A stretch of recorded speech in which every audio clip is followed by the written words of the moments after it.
March 6, 1944, in 4 savage minutes, Hell's Fury's tail gunner blasted 12 confirmed Bf-109, up to 21 when probables damaged are counted, after firing 2,000 rounds, breaking enemy formations and routing attackers. The result birthed the Donovan Doctrine. 300 gunners trained. Tail gunner casualties fell from 38% to 23%. About 300 bombers and a 3,000 crew were likely saved. And overall bomber losses dropped by roughly 43%. Offense became survival. March 6, 1944, at 23,000 feet over Germany, a B-7 flying fortress called Hell's Fury pushed deep into hostile skies. In the tail turret, Staff Sergeant Michael "Mad Mike" Donovan spotted a dozen Messerschmitt Bf-109s forming up to strike. Standard orders were clear: fall back to position and fire defensively. Training emphasized conserving rounds. Common sense said, do whatever it takes to survive.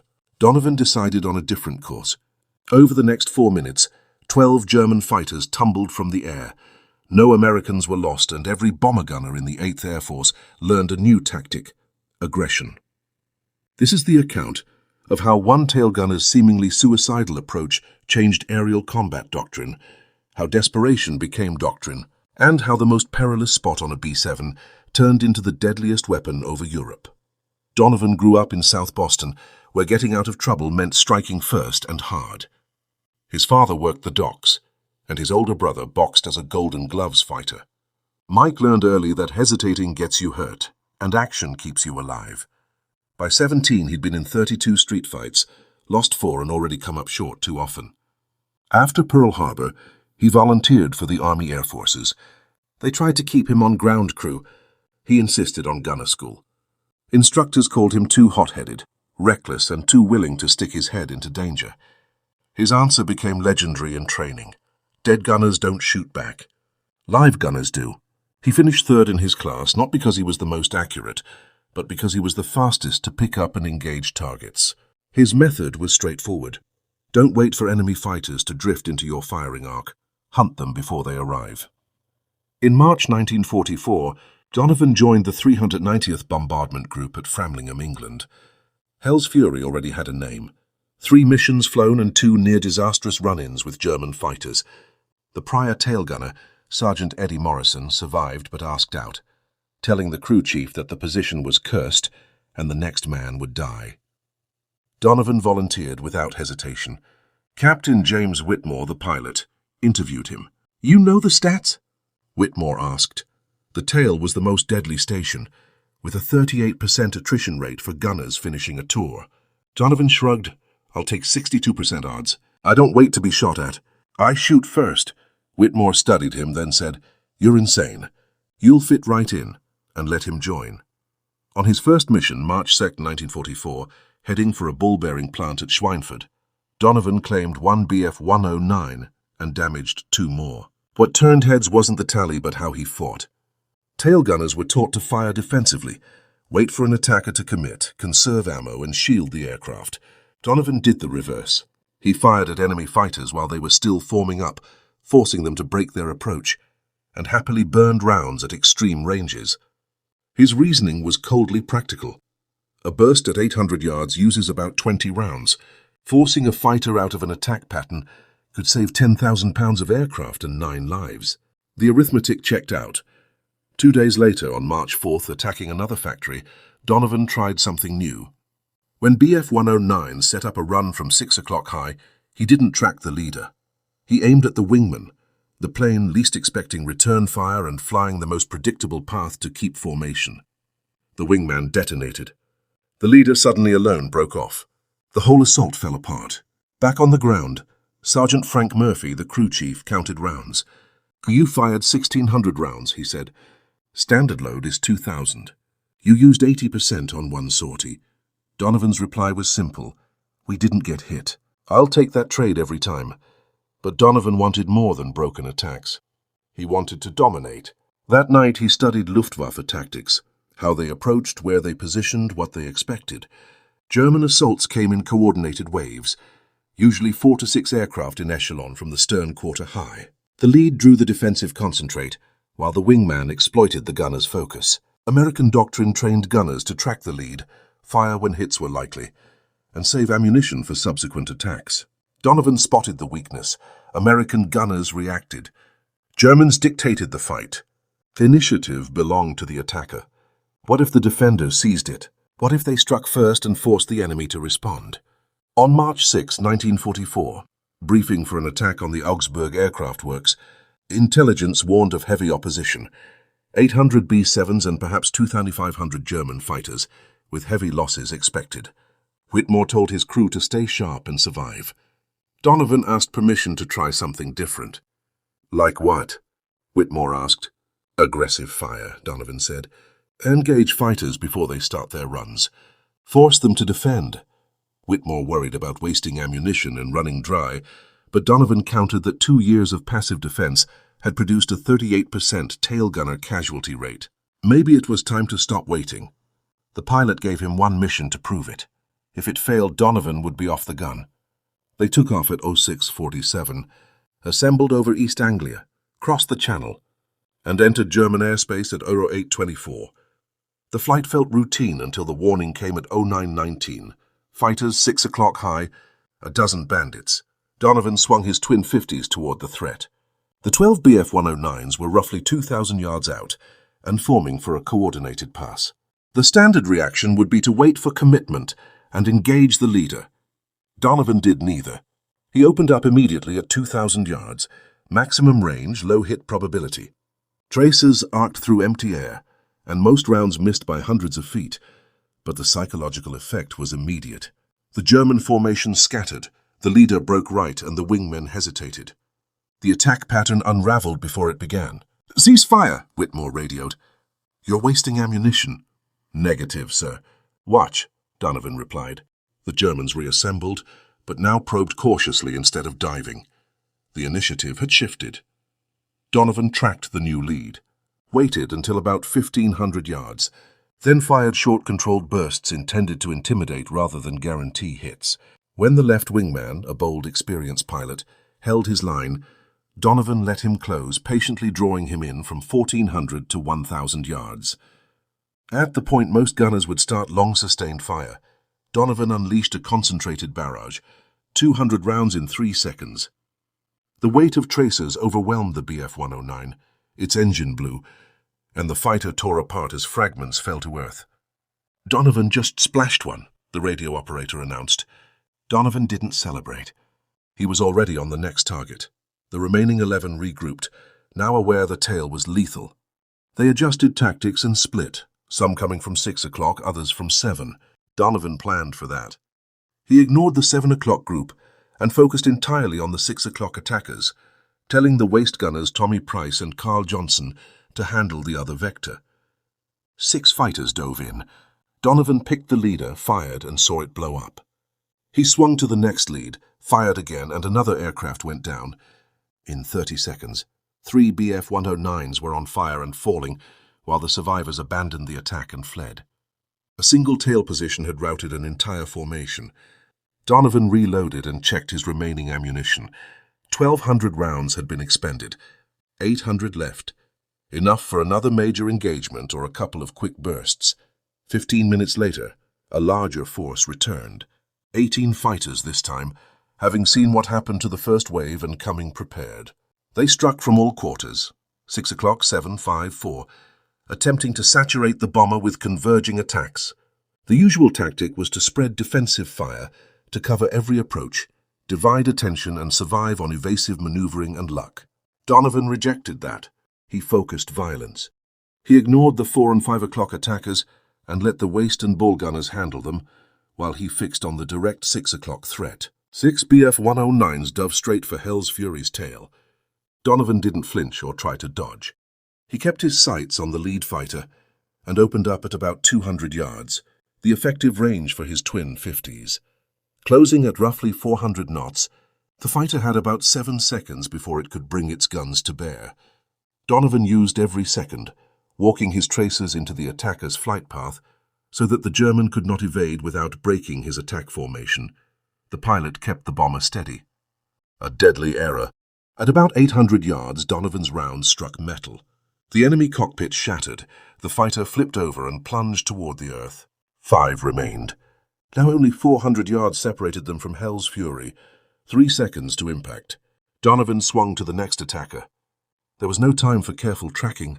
Pure reflex guided him. He fired where the plane would be 2 seconds from now, not where it sat, predicting its path, trusting the laws of motion.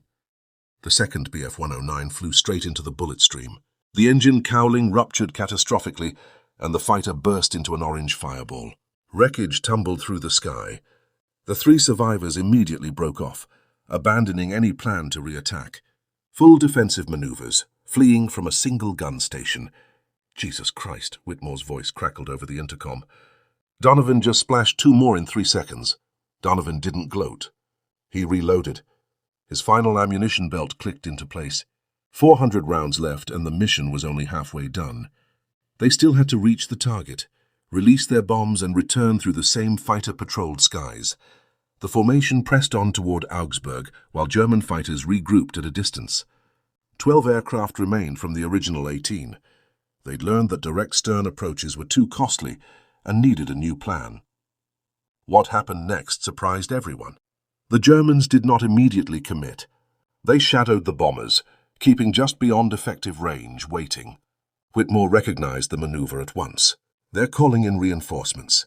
We're about to be hit with everything they've got, he warned. 10 minutes later, radar showed new contacts. 36 fighters, 3 full staffs of Bf-109s and FW-190s. Combined with the dozen already trailing them, Hell's Fury now faced 48 enemy fighters against 1 B-7's defensive guns. Standard procedure would be to call for escort, tighten formation with nearby bombers, concentrate overlapping defensive fire, and survive by coordinated defense. But Hell's Fury had drifted from formation during the earlier fight. The nearest friendly bomber was 3 miles away. No P-51s were within range. They were alone. Donovan checked his remaining rounds, 380 against 48 fighters. The odds didn't add up unless he changed the equation. "Permission to try something," Donovan said over the intercom. "What?" came Whitmore's cautious reply. "Attack," Donovan answered. Silence, then Whitmore's measured voice. "Explain." Donovan laid it out. The enemy was still organizing into a coordinated assault. If given 2 minutes, they'd strike from every quadrant at once, and the bomber couldn't defend that. But if Donovan struck while they were forming, he could force them to disperse before they could coordinate. Whitmore pointed out Donovan would burn out in 30 seconds. Donovan replied that defensive tactics don't work when you're outnumbered 20-1. The only hope was violence while the enemy was vulnerable. Whitmore weighed it briefly and then ordered it. "Do it. If you get us killed, I'll be writing a very angry letter to your family." Donovan didn't argue. 2,000 yards out, the German units were still lining up. Lead elements choosing attack vectors and trailing units moving into support. Ideal vulnerability. Donovan opened up with a sustained heavy barrage rather than short bursts or suppressive fire. He poured 200 rounds into the formation center over 8 seconds, not aiming at particular machines, but at the space where their coordination depended. The result was immediate and brutal. Tracers stitched through the core of the group. 1 Bf-109 caught fire and spiraled down. 2 others collided while trying to evade, and the formation dissolved into chaos. 48 fighters scattered in every direction with no plan, only pilots trying to survive. Whitmore didn't have to finish the thought. Everyone aboard saw it. One tail gunner's aggressive strike had broken up the largest massed fighter assault any of them had seen. But Donovan knew he'd only bought them minutes. The Germans would regroup, angry and brutal, and he had only 180 rounds left. They reassembled quicker than expected, 90 seconds later, and this time they abandoned formation tactics and simply swarmed. 12 fighters dove from 6 o'clock simultaneously, not as a coordinated unit, but as a violent pack. Donovan picked his targets with care, not the nearest or loudest attackers, but the psychological center of the swarm where morale and momentum radiated from. He delivered 30-round bursts into 3 consecutive aircraft. All 3 were hit, 1 vaporized, 2 trailing smoke and disengaging. 9 fighters continued inbound now inside 400 yards. Cannon fire bloomed around Hell's Fury as 20mm shells screamed past the tail section. Some rounds found purchase and the bomber shuddered, metal screaming. Donovan kept firing with machine-like focus. Target burst, no fear, no hesitation. Another BF-109 fell, then another. 5 remained enclosed to 200 yards, point blank. Donovan could see faces behind the enemy canopies, young, determined professionals, and he engaged them anyway. 2 more detonated. 3 remained at roughly 100 yards, then broke off. The risk of collision outweighed the reward of finishing them. Donovan tracked one final attacker and squeezed the trigger. Nothing. The guns were empty. He'd burned 180 rounds in 45 seconds, destroying 6 fighters in that engagement alone. Now he was helpless. I'm out, Donovan radioed. Dry on all guns, Whitmore acknowledged. Damage reports came in. The ball turret had minor damage. The rudder showed stress fractures, but everyone aboard was alive and the aircraft was airworthy. Hell's Fury could still fly and fight, but its tail armament was spent. The Germans knew it and mounted a final assault. 27 fighters remained from the original 48, having lost 21 aircraft to a single bomber and 1 gun position. The loss rate was catastrophic and unsustainable, but the enemy retained one advantage. The tail was now empty. They attacked from direct stern low at 6 o'clock. The vector Donovan could no longer contest. Tight, methodical, deliberate. This was execution. Donovan had no rounds, but one instrument still worked: psychology. He traversed his empty barrels to track the lead fighter with exacting discipline, aiming as if the guns were full and ready. The German leader saw the twin 50s aligned and instinctively broke hard right. Training and reflex trumped calculus. When a weapon points at you, you evade. The rest followed, abandoning the attack pattern not because the guns could fire, but because they believed they could. Reputation made phantom ammunition lethal. They're breaking off, the ball turret gunner breathed, relief flooding his voice. The attackers dispersed and did not regroup. They had lost 21 fighters, and the cost was too great. They disengaged and returned toward their bases, leaving Hell's Fury alone in hostile skies with empty tail guns. The bomber formation continued to Augsburg, struck the target, and destroyed the aircraft works, and then ran the gauntlet home through 3 more fighter contacts, none of which targeted Hell's Fury. Word had spread through enemy channels. 1 B-7 with a mad tail gunner had accounted for 21 fighters. The message was clear: avoid that aircraft. Hell's Fury touched down at Framlingham at 16:47, 9 hours after takeoff. Donovan climbed out, hands steady, no tremor, no visible stress. Ground crews swarmed and counted damage: 47 bullet holes, 13 cannon hits, a severed hydraulic line, a cracked rudder. It had survived. The crew chief checked the ammo boxes. Empty. Murphy found Donovan on the tarmac smoking. You used everything, he said. 2,000 rounds. Every bullet. Had to, Donovan replied. Couldn't waste any. How many confirmed kills? Whitmore asked. Murphy consulted logs, crew reports, radio intercepts, and escort confirmations. 12 confirmed, he said. 4 probables and 3 damaged. Whitmore looked at Donovan in disbelief. You knocked down 12 fighters on 1 mission, he said. 19 if you count probables and damaged, Murphy added. All in 4 minutes of sustained combat. News of the mission spread through the group before sunset. By morning, every tail gunner at Framlingham wanted Donovan's methods. Pilots from other groups requested briefings that afternoon, and by evening, 8th Air Force Headquarters had dispatched representatives. Major General Frederick Anderson, commander of 8th Bomber Command, arrived personally and found Donovan in the enlisted barracks cleaning his guns. Routine maintenance. Nothing dramatic. At ease, Sergeant. I'm here to understand what you did yesterday, the general said. Donovan explained his doctrine. Aggressive fire, psychological intimidation, striking during the enemy's organization phase to exploit vulnerability before coordination hardened. Anderson listened, then asked one question. Can you teach this to the right men? Donovan warned that not everyone possessed the temperament. You needed gunners who thought like fighters, who saw opportunity where others saw threat, and who preferred to take the fight to the enemy. Anderson's order was immediate. Find them. I'm authorizing a special training program. You'll develop the curriculum, pick candidates, and change tailgunner tactics across the 8th Air Force. Effective immediately, you're reassigned to training command. Donovan hesitated. Sir, I'd rather stay with my crew. Your crew doesn't need you anymore, Anderson said bluntly. They're alive because of what you did. Other crews are dying because their gunners don't know what you know. Which mattered more, 9 men or 9,000? The choice was clear. Donovan accepted the posting and spent the following month crafting what became known as the Donovan Doctrine, aggressive tail gunnery. Its tenets were straightforward but groundbreaking. First, seize the initiative. Don't wait for attackers to strike. Engage them while they're still forming, and force them to react to you rather than carrying out their plan. Second, use psychology as a weapon. The opening volley doesn't have to destroy an enemy. Its job is to cow the formation, make pilots hesitate and rethink their approach. Third, concentrate fire.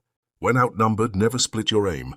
Focus every weapon on the sector that poses the greatest danger and trust other positions to handle flanking threats. Fourth, spend ammunition by being aggressive. 30 rounds that scatter a dozen fighters are far more efficient than 300 wasted on dispersed targets. Prevention beats reaction. Fifth, accept calculated risk. Defensive doctrine produced high tail gunner losses.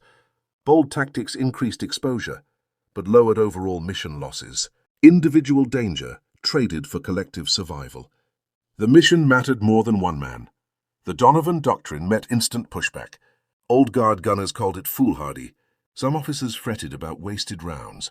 Conservative instructors declared it suicidal. Yet the numbers spoke plainly. In March 1944, before Donovan's ideas spread, 8th Air Force tail gunner casualty rates averaged 38%.